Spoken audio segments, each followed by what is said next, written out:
नमस्कार। अमेरिका कभी लोकतंत्र बचाने नहीं जाता, कहता वो कुछ भी हो।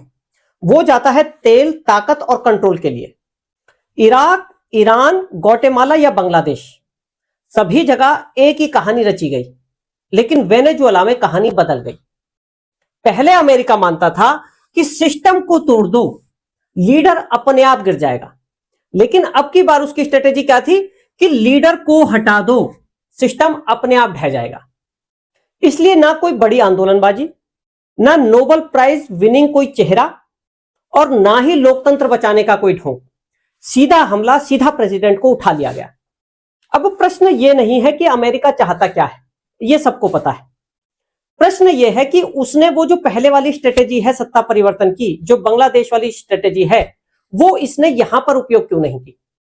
दूसरी बात, जो उसने एक व्यक्ति वहां से हटा दिया है, उस प्रेसिडेंट को वहां से उसने उठा लिया है, क्या उसके दम पर वो वहां के सिस्टम को झुका सकेगा?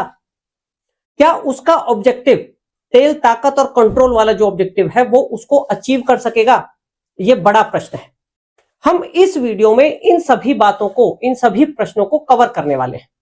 शुरू करते हैं। एक बार थोड़ा सा हम ये जान लेते हैं कि अमेरिका की स्ट्रेटेजी में वो जो ऑब्जेक्टिव्स हैं वो किस तरीके के होते हैं। देखिए, वहां के जो रिसोर्सेज हैं, जिस देश पर हमला होता है, जिस देश का सत्ता परिवर्तन होता है, उसके रिसोर्सेज जैसे कि ऑयल, गैस या फिर ट्रेड रूट्स, उस पर कब्जा करना एक बहुत बड़ा ऑब्जेक्टिव अमेरिका का होता है। दूसरा, वहां पर डोमिनेंस, उस एरिया में अमेरिका की दादागिरी चले, उसे कोई चैलेंज ना करे, यह दूसरा बड़ा ऑब्जेक्टिव होता है। और तीसरी बात, जो उसके ग्लोबल लेवल पर प्रतिद्वंदी है, रूस, चीन, उत्तर कोरिया, इन सभी को कंट्रोल करना, इन सभी को कमजोर करना अमेरिका का तीसरा बड़ा ऑब्जेक्टिव होता है। अब हम बात करते हैं कि बांग्लादेश में जो उसने सत्ता परिवर्तन का जो मॉडल अपनाया वो क्या था, और वो मॉडल किस लिए वेनेजुएला में नहीं अपनाया जा सका, फिर हम उसकी बात करेंगे। देखिए, बांग्लादेश में क्या हुआ। सबसे पहले नैरेटिव बिल्ड किया गया, शेख हसीना के विरुद्ध नैरेटिव बिल्ड किया गया कि वो करप्ट है, देशद्रोही है, उसने लोकतंत्र खत्म कर दिया है, वो इलेक्शन धांधलेबाजी से जीतती है। सबसे पहले यह काम किया गया। दूसरे नंबर पे उसने क्या किया, उसका अल्टरनेटिव चेहरा, शेख हसीना का अल्टरनेटिव चेहरा तैयार किया गया जो ग्लोबली एक्सेप्टेबल हो। उसे नोबेल प्राइज दिया गया और उसे प्रेजेंट किया गया। वहां की जो एलिट क्लास है, वैसे तो क्या ही होगी बांग्लादेश की एलिट क्लास, पर जो भी है वो उसे इंप्रेस हो, वो उसे इंटेलिजेंट समझे, पॉलिटिकली वो न्यूट्रल लगे। तो इस तरीके से जो सभी जगह एक्सेप्टेबल चेहरा हो, उसकी तैयारी की गई, वो बनाया गया। फिर उसके बाद स्ट्रीट मोबिलाइजेशन किया गया, यानी कि आंदोलन के लिए मुद्दा ढूंढा गया और आंदोलन खड़ा किया गया। यहां पे एक बहुत बड़ी बात क्या है कि बांग्लादेश या पाकिस्तान जैसे देशों में आंदोलन खड़ा करना आसान है कंपैरेटिवली। जो सत्ता है उसके विरोध में कई सारे सीक्रेटिव लोग काम कर रहे होते हैं, जो पैसे के लिए, ताकत के लिए कॉम्प्रोमाइज होने को तैयार रहते हैं।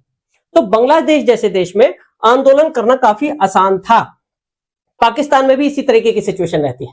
तो वहां पे आंदोलन खड़ा किया गया बांग्लादेश के अंदर और आर्मी के साथ सेटिंग कर ली गई।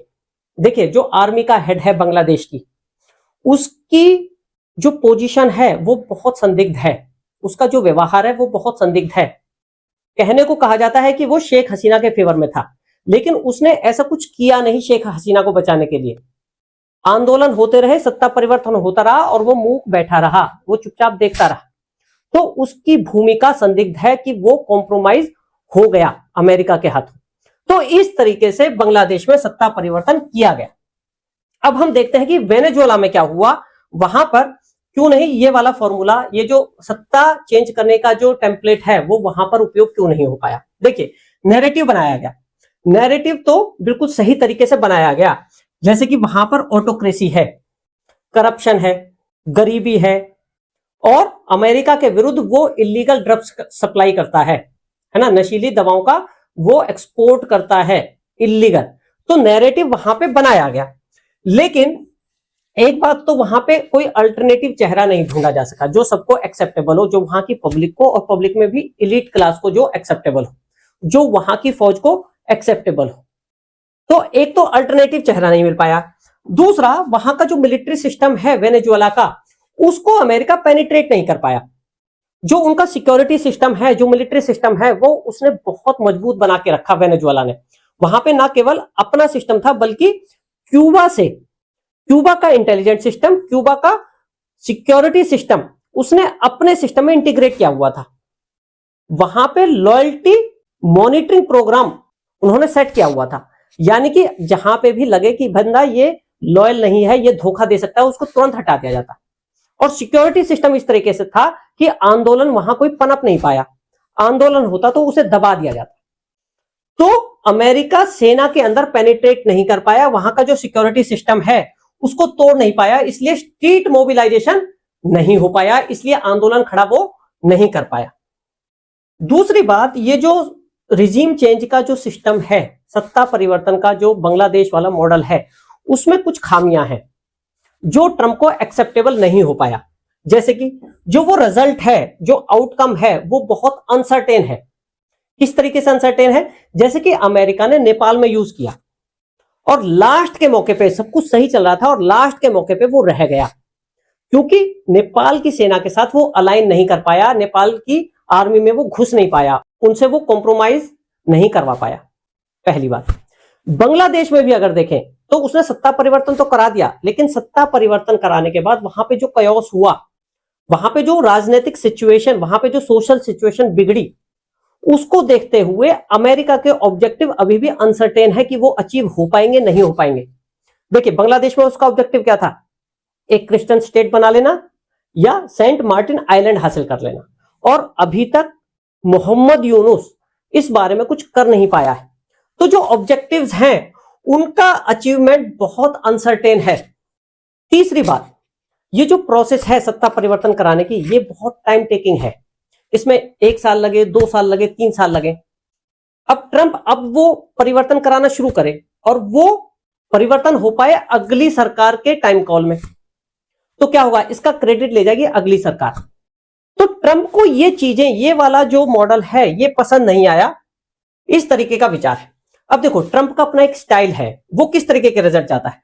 रिजल्ट बहुत फास्ट होने चाहिए और बहुत विजिबल होने चाहिए, मतलब कि वो बहुत दिखने चाहिए पब्लिक को, जिससे कि उसकी जो इमेज है स्ट्रॉन्ग मैन वाली, जो उसने वो इमेज बनाई है लोगों में, वो उसके अनुसार काम करना चाहता है, वो उसको स्थापित करना चाहता है पूरी तरह पब्लिक में कि भाई हमारा राष्ट्रपति बहुत स्ट्रांग है। उसकी जो मैचो इमेज है उसको वो सार्थक दिखाना चाहता है, इसलिए रिजल्ट फास्ट भी होने चाहिए, विजिबल भी होने चाहिए, जिससे कि वो इलेक्शन में, जो उसके डोमेस्टिक इलेक्शन है अमेरिका के, वो उसमें डायरेक्ट फायदा ले सके।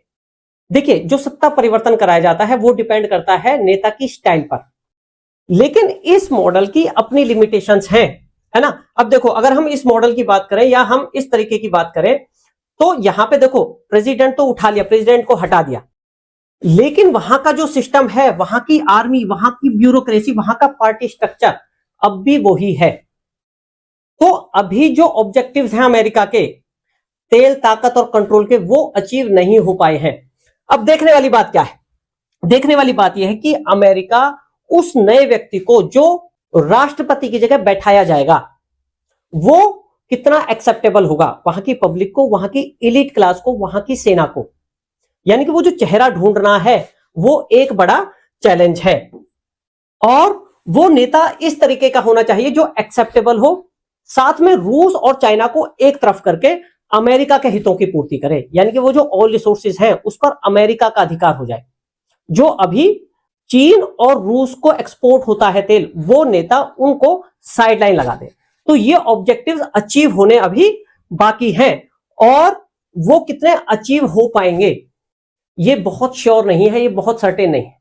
अब अमेरिका की अगली चाल देखने वाली होगी कि वो किस तरीके से इन चीजों को मैनेज करता है।